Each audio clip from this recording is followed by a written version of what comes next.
Nós vamos conversar agora com a doutora Juliana Bento. Ela vai esclarecer um pouquinho para a gente sobre os direitos dos cidadãos em relação a casos de epidemia de dengue, como eles devem se relacionar aí com os planos de saúde. Ei, doutora Juliana, boa tarde. É um prazer ter você aqui no Horizonte Notícia. Boa tarde, Fernando. Prazer é todo meu. Eu queria que você contasse para a gente um pouquinho o que o plano pode negar a realizar algum teste aí para essas pessoas que estão com suspeita de dengue?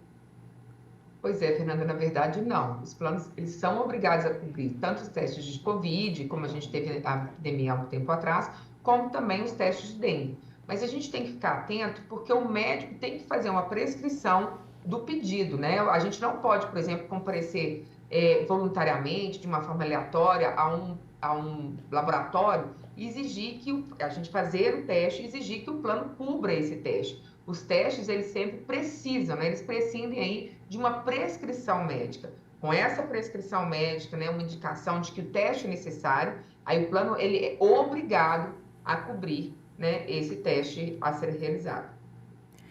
Doutora Juliana, em caso de demora na autorização pelo teste e o usuário esteja passando mal, né, quais medidas podem ser tomadas? Pois é, isso tem que ser levado, por exemplo, ao conhecimento da ANS. O usuário ele pode fazer uma reclamação no órgão próprio e, se ele se sentir lesado ou ficar com a saúde prejudicada, ele pode, inclusive, propor aí uma ação civil de pedido de indenização por danos morais, né? Porque essa demora indevida não é justificável. O plano de saúde ele não pode colocar aí em risco a saúde do usuário. E em relação à vacina, né, as pessoas elas podem se vacinar em uma clínica particular, por exemplo, e depois pedir o reembolso para o plano de saúde? Pois é, somente se o plano tiver essa previsão, né, de possibilidade de reembolso. A gente tem que entender que as vacinas, por exemplo, nesse caso especificamente, o seguro-saúde, ele tem essas coberturas e a gente vai ter que olhar o contrato. Os planos de saúde normalmente não permitem esse reembolso. Essa categoria do reembolso é normalmente prevista no seguro-saúde. Agora, às vezes é um plano mais completo em que há previsibilidade disso. Normalmente não. Normalmente as vacinas ou elas estão na rede pública ou elas vão ser custeadas de forma privada, né? As pessoas vão pagar por essas vacinas. Mas se o plano tiver a cobertura em contrato, aí sim ele pode exigir o reembolso como citado.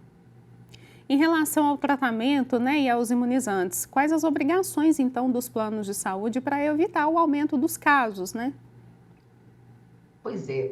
Gente, os planos de saúde, normalmente, o que eles podem contribuir para a sociedade, né, é reforçar aí o que é uma obrigação do poder público, de trazer essa conscientização do que tem que ser feito. Por exemplo, no caso da dengue, né, a limpeza, não deixar água acumulada. A gente tem até visto pela cidade aqui de Belo Horizonte, quem mora na nossa região, algumas placas de alguns planos de saúde trazendo essa conscientização.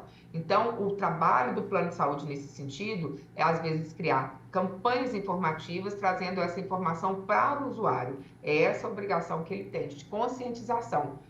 No caso dos imunizantes, como eu disse, é só mesmo se houver previsão em contrato que ele poderá aí fazer também o uso, né, a aplicação dos imunizantes, ou se o plano entender que para ele é mais econômico participar de um plano de imunização do que, por exemplo, continuar tendo tanto gasto no tratamento das doenças como aí a gente está tendo no caso da epidemia da dengue.